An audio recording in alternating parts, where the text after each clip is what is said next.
జీవితంలో నచ్చని క్షణాలు చాలా వస్తాయి. మోసపోయావని మొదలుపెట్టిన పనిని మధ్యలో వదిలేయకు. తోటి ప్రయాణికుడు నచ్చకపోతే రైలు నుండి దూకేస్తావా? గొడుగు రంగు బాగాలేదని వర్షంలో తడుచుకుంటూ వెళ్తావా?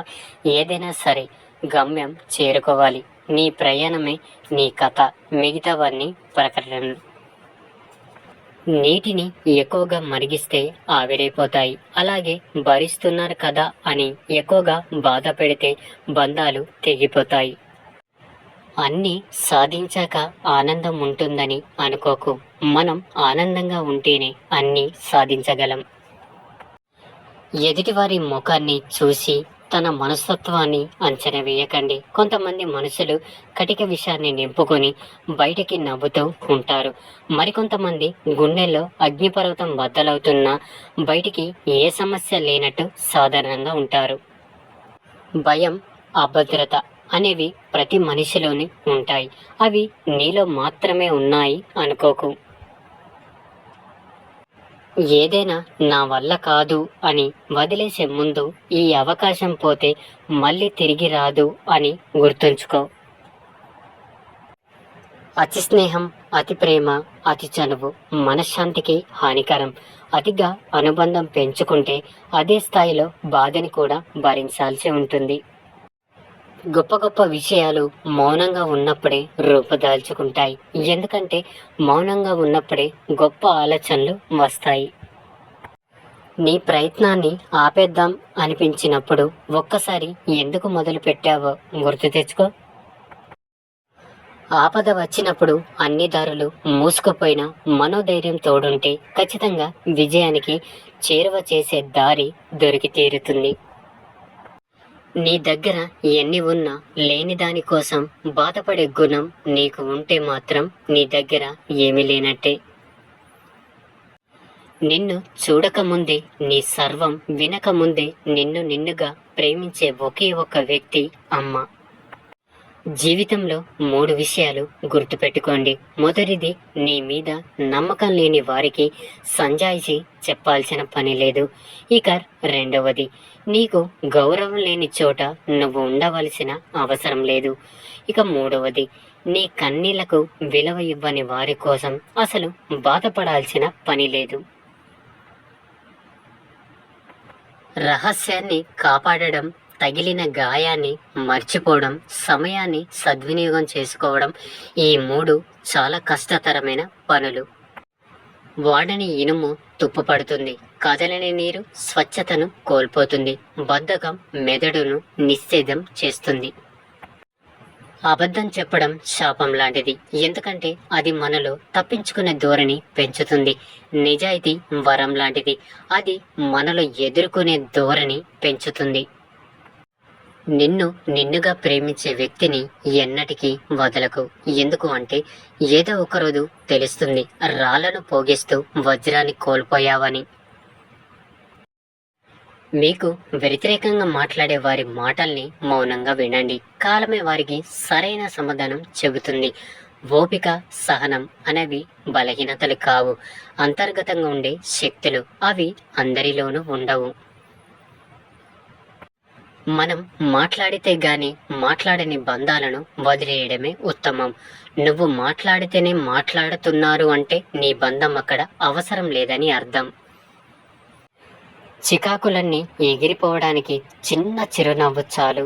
కన్నీళ్లు ఆగిపోవడానికి చల్లని చూపు చాలు. గుండె మంటను చల్లార్చడానికి తీయటి మాటలు చాలు. నేనున్నానని భరోసా ఇవ్వడానికి చక్కని నేస్తం చాలు. భౌతికంగా చంపడానికి ఆయుధం కావాలి, మానసికంగా చంపడానికి ఒక్క పదునైన మాట చాలు. అందుకే ఎవరిని మాటలతో నొప్పించకండి.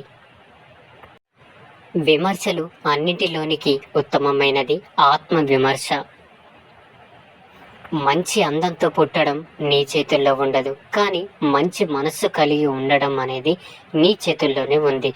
మంచి సంపన్నులకు పుట్టడం నీ చేతుల్లో ఉండదు, కానీ మంచి సంస్కారంతో బ్రతకడం అనేది నీ చేతుల్లోనే ఉంది. అధికారపు అహం, మితిమీరిన ధనదాహం, కపట బుద్ధి ఉన్నవాడు ఎదుగుతున్న కలుపు మొక్క లాంటివాడు. ఎదిగినంత కాలం ఎదుగుతాడు, తర్వాత పీకి అవతల పారేస్తారు. బంధం బాగున్నప్పుడు అన్ని విషయాలు నీకు చెబుతారు. అదే బంధం చేసినప్పుడు నీ విషయాలు అందరికీ చెబుతారు. ఇదే లోకం పోకడ. బురద నీటిలో స్నానం చేసి శరీరాన్ని శుభ్రం చేసుకోలేం కదా, అలాగే చెడ్డవారితో చెలిమి చేసి గౌరవం పొందలేం కూడా. మన శ్రేయస్సు కోరే వారితో మాత్రమే స్నేహం కొనసాగించాలి. కీడు చేసే వారి స్నేహాన్ని తిరస్కరించాలి. భయం లేని రోజు స్వేచ్ఛగా వ్యవహరించగలం. జరిగేది ఎలాగూ జరుగుతుంది, జరగనిది ఎంత ప్రయత్నించినా జరగదు. అందుకే భయాన్ని భయపెట్టేలా బ్రతుకుదాం. చావు కంటే కూడా భయపడడం అనేది అతిపెద్ద చావు. బతకడం గొప్ప కాదు, భయం అనేది లేకుండా బతకడం గొప్ప విషయం. జీవితంలో ఎవ్వరికి ఎక్కువగా దగ్గరవ్వద్దు. దగ్గరై బాధపడడం కన్నా మన హద్దుల్లో మనం ఉంటే చాలా మంచిది. ఎదుటి వాళ్ళతో అవసరం ఉన్నా లేకున్నా నువ్వు నీలా ఉండడం నేర్చుకో.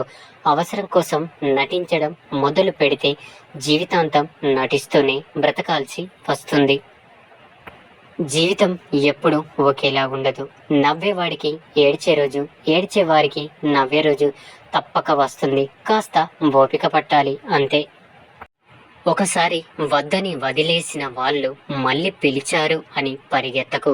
వెళ్లే ముందు ఈసారి చేసే అవమానం ఇంకెంత ఘోరంగా ఉంటుందో ఊహించుకో చాలు. రేపటి గురించి ఆలోచిస్తూ ఈరోజు వృధా చేయడం మూర్ఖత్వం. నిన్న జరిగిన దానిని నేడు కూడా తలుస్తూ చేయాల్సిన పనిని వదిలేయకూడదు. అంతా తనదే అన్నది మమకారం, అంతా తానే అన్నది అహంకారం. మంచితనం ఉన్నవారు తమ బాధ్యతలను నిర్వహిస్తారు. మంచితనం లేనివారు తమ హక్కులపై దృష్టిని నింపుతారు. మన మాటకే విలువ ఇవ్వని వారు జీవితంలో మనకు గొప్ప స్థానాన్ని ఇస్తారు అని అనుకోవడం మూర్ఖత్వం.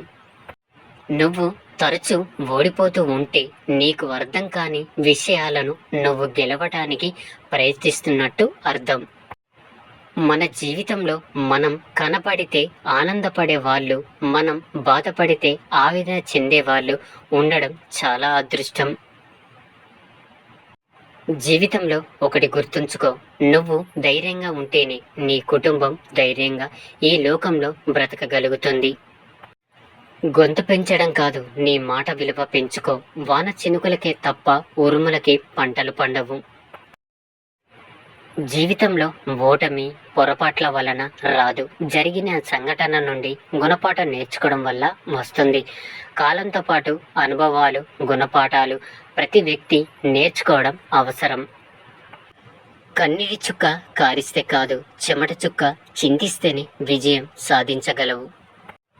మనసుకి నచ్చిన వారు మనసారా మాట్లాడితే ఆ ఆనందం ముందు స్వర్గం కూడా చిన్నబోతుంది. అన్నీ ఉన్న వాళ్ళకి నువ్వు ఎంత పెద్ద సాయం చేసినా అది వాళ్ళ దృష్టిలో చిన్నదిగానే కనిపిస్తుంది. కానీ ఏమీ లేని వాళ్ళకి ఒక ముద్ద అన్నం పెట్టి చూడు, వాళ్ళకి నువ్వు దేవుడిలా కనిపిస్తావు. ఒక మంచి వ్యక్తి మన జీవితంలోకి వచ్చినప్పుడు ఆ వ్యక్తి విలువ తెలియకపోవచ్చు, కానీ విడిపోయాక మాత్రం ఖచ్చితంగా తెలుస్తుంది మన జీవితంలో ఏం పోగొట్టుకున్నామో. మంచి అనేది మనసులో ఉండాలి, చేసే పనిలో ఉండాలి, ఊరికే చెప్పే మాటల్లో కాదు. నేను గెలవడంలో ఓడిపోవచ్చు, కానీ ప్రయత్నించడంలో గెలుస్తున్నాను. ప్రయత్నిస్తూ గెలుస్తాను, గెలిచి తీరుతాను. బంధం కంటే బలమైనది ఏదీ లేదు. ఈ లోకంలో చిత్రం ఏమిటంటే మనిషిని బలహీనపరిచేది కూడా బంధమే. మాటలు చెప్పేవాడి దగ్గరకు తాత్కాలికంగా జనం చేరుతారు, కానీ కష్టపడి వాడి దగ్గరికి విజయం శాశ్వతంగా వచ్చి చేరుతుంది.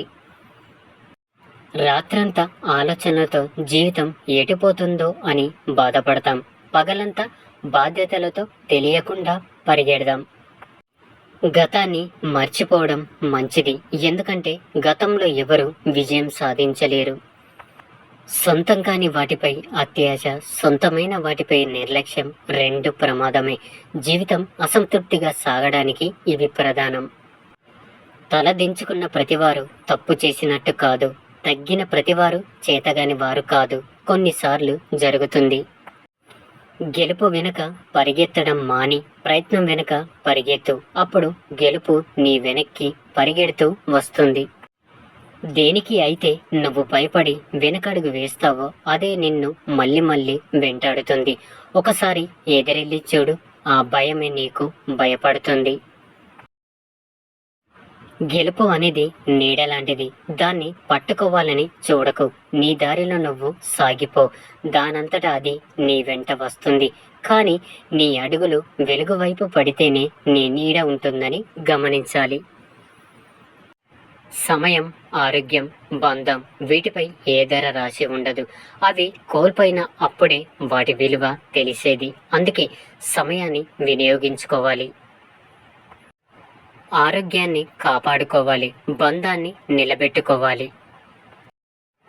ఓటమి, ఒంటరితనం ఈ రెండు జీవితంలో చాలా నేర్పిస్తాయి. ఒకటి ఎలా గెలవాలని నేర్పిస్తే ఇంకొకటి ఎలా బ్రతకాలనో నేర్పిస్తుంది. ప్రశ్నించే తత్వం మీలో పెరిగే కొద్దీ నిన్ను ద్వేషించే శత్రువుల సంఖ్య పెరుగుతూనే ఉంటుంది. మంచి మనసున్న ఈ మనిషిని హద్దులు దాటి కష్టపెట్టకు. అందమైన అద్దం కూడా పగిలితే పదునైన ఆయుధం అవుతుంది. గుర్తుంచుకో. విడిచిపెట్టాల్సిన 5 లక్షణాలు. 1. అందరినీ సంతృప్తి పరచాలని అనుకోవడం. ఇక రెండవది అనవసరంగా ఎక్కువగా ఆలోచించడం. మూడవది నిన్ను నువ్వే కించపరుచుకోవడం. 4. మార్పుకి భయపడడం. 5. గతంలో జీవించడం. కోపంతో సమాధానం చెప్పకు. సంతోషంలో వాగ్దానం చెయ్యకు. ఒత్తిడిలో నిర్ణయం తీసుకోకు. పరిస్థితులు ఎలా ఉన్నా నువ్వు నీలా ఉండడమే నీ బలం. విజేతగా నిలవాలంటే ఎవరినో ఓడించడం కాదు, నిన్ను నువ్వు గెలవాలి. నిన్ను తక్కువ చేసి మాట్లాడినప్పుడు మౌనంగా ఉండడం, తిట్టినప్పుడు కోపాన్ని చూపించకుండా ఉండటం, పొగిడినప్పుడు గర్వంతో విర్రవీగకుండా ఉండడం నేర్చుకో. నువ్వు నేర్చుకున్న ప్రతిదీ నిన్ను ఒక్కొక్క మెట్టు పైకి చేరుస్తాయి తప్ప ఎప్పటికీ కింద పడిపోయేలా చెయ్యవు. మనం బాగున్నప్పుడు లెక్కలు మాట్లాడి కష్టాల్లో ఉన్నప్పుడు విలువలు మాట్లాడకూడదు. అర్థం చేసుకోకుండా ఎవరిని అంగీకరించకు. అపార్థం చేసుకొని ఎవరిని వదులుకోకు. మనిషికి శృంగారం అవసరం, కానీ కామం అతన్ని నాశనం చేస్తుంది.